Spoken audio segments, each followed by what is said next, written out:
Thanks so much for picking me up, both of you. It's the bare minimum, you nerd.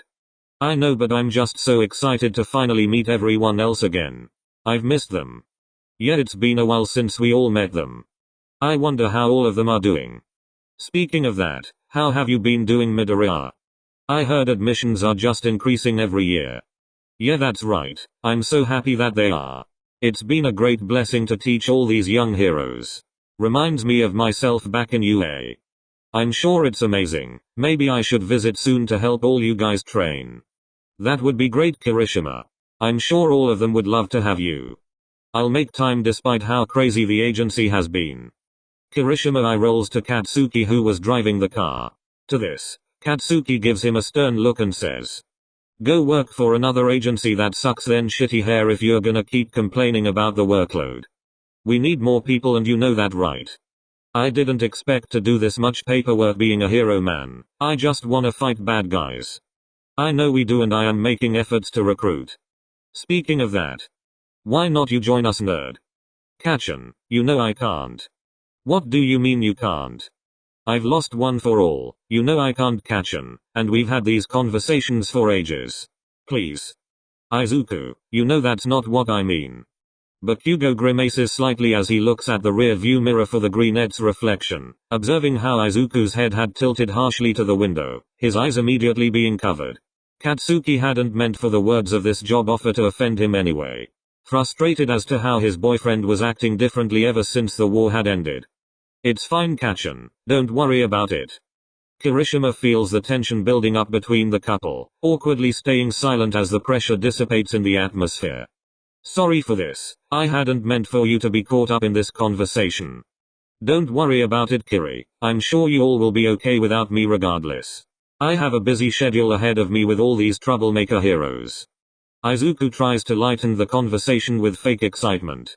Kirishima only responds with a light forced chuckle, following to say, "Oh yeah, no, I'm sure we'll figure it out, right, Bakugo?" "Yep, we will." Katsuki purses his lip, his heart grateful that they had reached their destination just as the conversation had ended. He knew a following chat was needed with Izuku after his sudden reaction.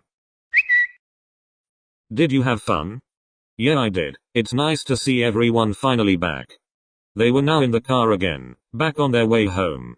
Both of them still felt the tension in the air after the heavy topic, nervous and not knowing what to say to each other. "Isaac. Kaka." They both said at the same time, staring at each other awkwardly before the greenette chooses to step up and say, "You go first." Katsuki sighs, tearing the eye contact away from his boyfriend whilst focusing on driving. For some reasons, his body couldn't keep up with the vulnerability his mind was experiencing. "I just wanted to apologize for before. You know I hadn't meant it that way, right?" "I know, it's fine really. I might have overreacted a little bit too. It's just stressful with everything going on." "I see. Was there anything else you wanted to talk about?" "Yeah, but I think it'd be better if we talk about this when I have my eyes off the road." "Oh, of course. We have all night. I've missed you a lot, you know. Work has not been kind enough to let us meet." Katsuki smiles, noticing the effort Izuku had put into lightening up the mood. "I've missed you too, nerd. Looks like we have some catching up to do, hum?" The blonde takes his hand off the gear, slowly reaching out to Izuku's hands. Their fingers intertwined with another, emitting warmth and affection that was well needed for the night. When they arrived at home, Katsuki pulls Izuku into a tight embrace, having his hands rub on the green mane while nuzzling deeply into the minty scent from the crook of his neck. He leaves small kisses up his jawline to his face until he reaches Izuku's lips. Katsuki pulls away for a second, irredeemably receiving a small pout from his partner as a response. "Don't tease me like that. You're so cute when you do that, you know. I can't help it. Kiss me, will you? Please. When you beg like that I can't decline, Izuku." Katsuki carefully raises Izuku's chin, their lips colliding chastely in a steady motion. The blonde lifts up the back of the greenette's thighs, to which these legs quickly wrap around the other's waist. "You taste so good, Zuku." Izuku laughs between the kisses, feeling his body being moved towards the couch. Katsuki lays him down so gently he almost melts with every touch. Katsuki was on top of him, all over, not wasting any time to show Izuku just how much he had missed him. Focus, baby. The blonde says when Izuku looks away for a slight second. How could he not? Not when his partner touches him this lovingly and gently. The brunette couldn't help but feel flushed and flustered all around. I am focused. Though a thought lingers in the back of his mind, after what Katsuki had said in the car earlier. He felt slightly nervous at the way his tone sounded, wanting to bring up the matter but confused as he did not want to ruin this tender moment for the both of them. Katsuki, who was always observant to Izuku's expression, had noticed the distraught in his eyes. With full concern and love, he gently caresses his cheek and asks Izuku what was wrong.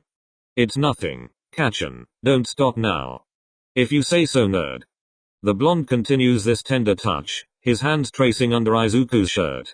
He feels as though he had been transcended to another world, feeling so euphoric from the sensations of the blonde's affection, something he had been chasing for ages. The brunette shudders from this, kissing Katsuki even harder as he wraps both of his hands on the boy's waist, urging him to take off his shirt.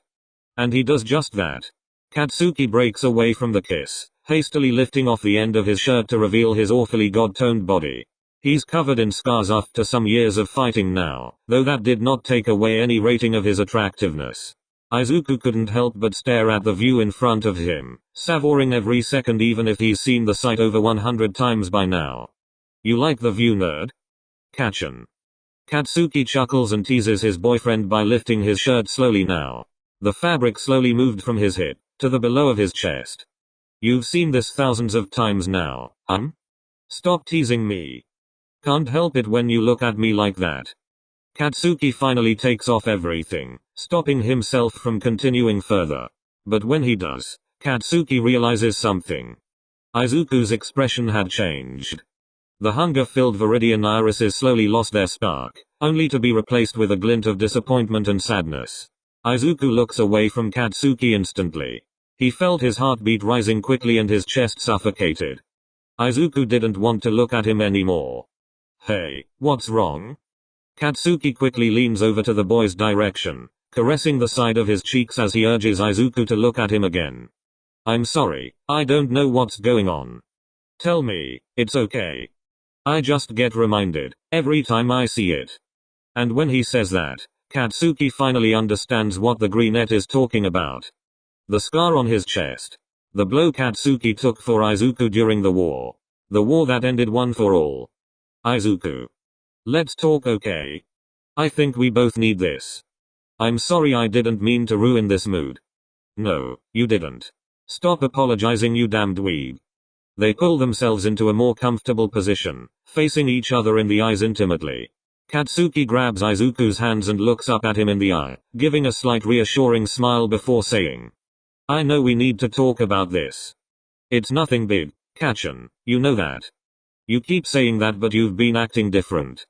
Different? You know I'm not stupid, Deku. You've been acting weird ever since that conversation in the car. I'm sorry. I said stop apologizing. But that's not the issue. We've never had a chance to talk about this. I didn't want to bring it up because I was hoping you'd come to me about it. I just realized that might not be the case anymore. Izuku looks at him with a confused look. Katsuki only responds with a sigh, bracing himself for this heavy weight of a conversation. Izuku. I miss fighting with you. Izuku feels like he had been slapped in the face after hearing those words.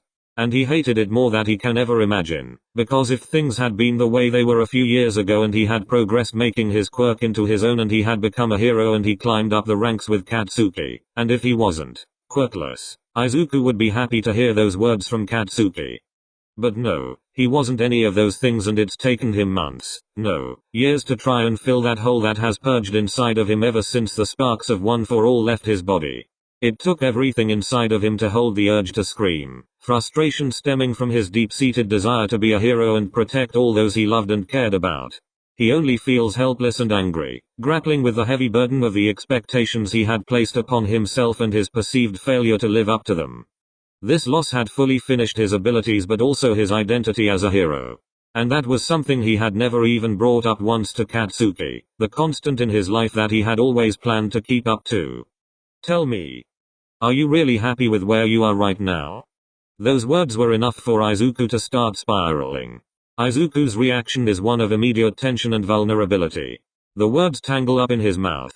The question hanging in the air made his emotions flood with a mix of frustration, sadness, and a touch of anger at himself for being in this situation. As he speaks, his frustration starts to spill over. Izuku clenches his fists, suppressing the tears that had threatened to fall. You know I'm getting that offer to move to the US soon. I want you to come with me. There's a way we can do this, Izuku. Please. Talk to me. Katsuki had never been more desperate in his life when all he hears is nothing but silence. It wasn't the comfortable silence that he usually gets from Izuku.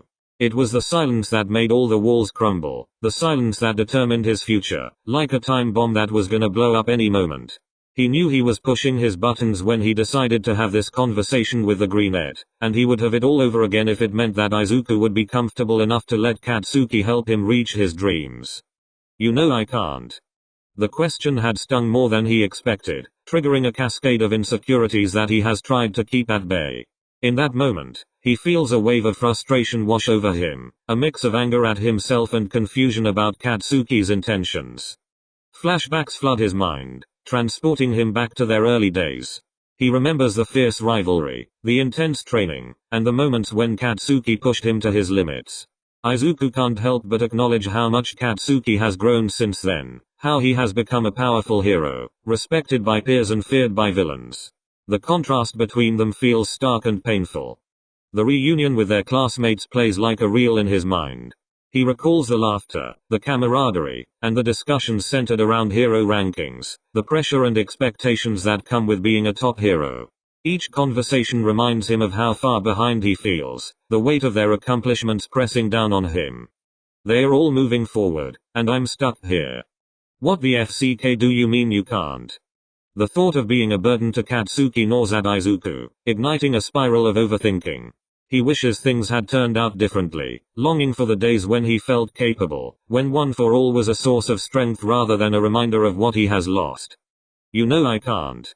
I'm not a hero that can fight by your side anymore. That Izuku is long gone. Katsuki always had a hard time managing his temper around people, and he knew that. Growing as a hero only gave him the opportunity to change that, and with Izuku on his side as a lover only propelled him to the idea of patience and joy.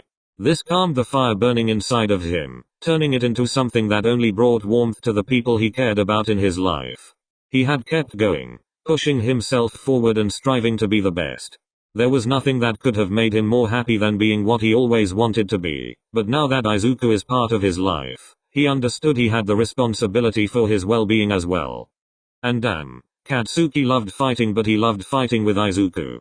He knew how much it meant to Izuku to be a hero, and he knew just how much it meant for Izuku to be a hero alongside him. It was a shared goal they've had for so long, and it broke the blonde more than anything to know that the only person worthy of that place didn't believe it anymore. Whatever happened to you promising you'll always catch up to me? And if not, better than me? Are you seriously content with just watching everything from the sidelines? Katsuki's voice breaks as he desperately tries to reach for Izuku's hands. Izuku's face was now welled up with tears, his rational thoughts spewing themselves out of the door and stirred with self-doubt that took over his mind. He couldn't face Kachan like this, and he didn't want to. Katsuki wanted him more than anything to stay by his side and supported him to reach for his dreams. They seem so far away, and yet why? Why does he say all of this knowing realistically it would never work out? Even the greatest hero All Might couldn't believe someone could be a hero without a quirk. So why? Why was Katsuki making him want to throw out all the realistic agenda he had embedded in his brain to get over the pain and start something new? Why was he reaching out to Izuku knowing it was an inevitable fall? Kachan. I know you aren't. So why won't you take my hand and we can fight again together? Fight with what, Kachan? You know that all of this is useless without a quirk. I can't be one. Bullshit, Deku. You're disregarding every other good quality you have as a hero that is important and reliable. And you really think I'm so dumb to offer this chance to someone who can't be a hero? You making fun of my judgment or what? So take my hand. Aren't you tired of this? Izuku's chest heaved, each breath a struggle against the rising tide of anger and frustration. His hands clenched into fists, knuckles white, as he stared at Katsuki, his gaze burning with a mixture of resentment and disbelief. The vibrant green of his eyes had dulled, replaced by a chilling shade of emerald, reflecting the shattered pieces of his dreams. Every muscle in his body tensed, a coiled spring threatening to unleash a torrent of pent-up emotions. I know that you think this is pathetic, Katsuki, but I'm more content with anything I have right now and I'm gonna stick to it. So don't you dare cross your boundaries on this one. Huh? Cross your f-king boundaries? You've crossed mine hell of a lot. I think it's time for me to do it myself. Weren't you the one who told me to be honest in this relationship? Why not you stick to your words and stop setting walls up for people who try to lend a hand? You've done this multiple times with me, so let me do so for you. Katsuki's jaw clenched so hard it ached. He watched Izuku, his partner, his best friend, his greatest rival, crumble before him, tears streaming down his face, and a wave of fury washed over him. How dare he? How dare Izuku give up? How dare he let himself be defined by the loss of something as insignificant as a quirk? Katsuki had always known Izuku was stronger than that. He was resilient, determined, and possessed an unwavering spirit. This wasn't the Izuku he knew. This was a broken shell, a shadow of the boy who had always strived to surpass him. Izuku, I love you, but I know you know deep down how much you want to come back. And until you admit to yourself just how much we need to break this down for your own good, do not fucking talk to me. Katsuki turned on his heel and stalked away, his footsteps echoing through the hallways of their shared apartment. He couldn't stand to look at Izuku anymore, to see the despair etched on his face, to hear the defeated tone in his voice. Anger, hot and furious, burned within him. Anger at Izuku for giving up, for letting himself be defined by his limitations. Anger at himself for not being able to reach through to him, to shake some sense back into him. He knew Izuku better than anyone. He knew the fire that burned within him, the unwavering determination that had always fueled his heroics. But somewhere along the way, that fire had been extinguished, replaced by a suffocating cloud of self-doubt. And Katsuki, despite his brash exterior, felt utterly helpless to reignite it. The silence that followed was deafening. It wasn't just the lack of words, but the absence of their usual, albeit often explosive, interactions. Katsuki, true to his word, didn't reach out. Pride, hard and stubborn as a rock, wouldn't allow it. He watched from afar, a simmering volcano of frustration bubbling beneath the surface. He saw Izuku drifting, aimlessly wandering through life, a ghost of the determined boy who had once clawed his way towards his dreams. It infuriated him. Katsuki knew his words had been harsh, a calculated gamble. He had pushed Izuku hard, hoping to ignite that familiar spark, to reignite the fire in his eyes. He knew it wasn't fair, not entirely. But deep down, he believed Izuku knew better. He knew his own potential, the depths of his own strength. And if this harsh wake-up call, this brutal dose of reality, was the only way to shake Izuku out of his complacency, to force him to finally reach for his dreams again, then Katsuki would endure the silence. He would wait, simmering with impatience, until Izuku finally realized his own worth and proved him right.